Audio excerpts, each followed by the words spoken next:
Novoletno okrasje vse se svetlika in utripa. To mora biti pisano, mora biti malo kičasto, ne?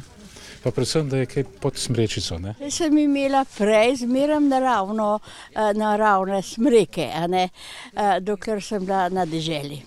Ker sem šla v gost, pa sem nasekala. Zdaj pa ne. Zdaj pa tukaj v stanovanju se to preveč smeti. Odpravimo se na eno od ljubljanskih tržnic. Tam srečamo predvsem tiste, ki prisegajo na naravne. Veliko, majhno? Ne, takala, meter pa pol. Posekane so predvsem v dolenjskih gozdovih. Zanje boste odšteli od 10 do 50 evrov, odvisno od velikosti in kakovosti.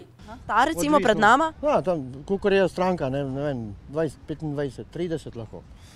Ampak tle nekje se vrti okrog 30, no, tale cena, ne. 30 pa malo zglihamo na 65. Na vseh pa opazimo rdeče nalepke. To pomeni, da so od drevesca pridobljena na naravi prijazen način. In sicer s površin, kjer ni škode za gozd.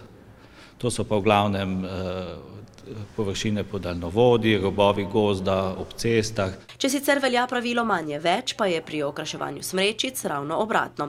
Letošnje leto so modni roza srebrni ali zeleno srebrni odtenki. Pomembno je, da ohranimo to harmonijo, da so okraski dovolj veliki, da se ne spustimo na tiste drobne, majhne okraske, da nam potem postane taka smrečica otročja.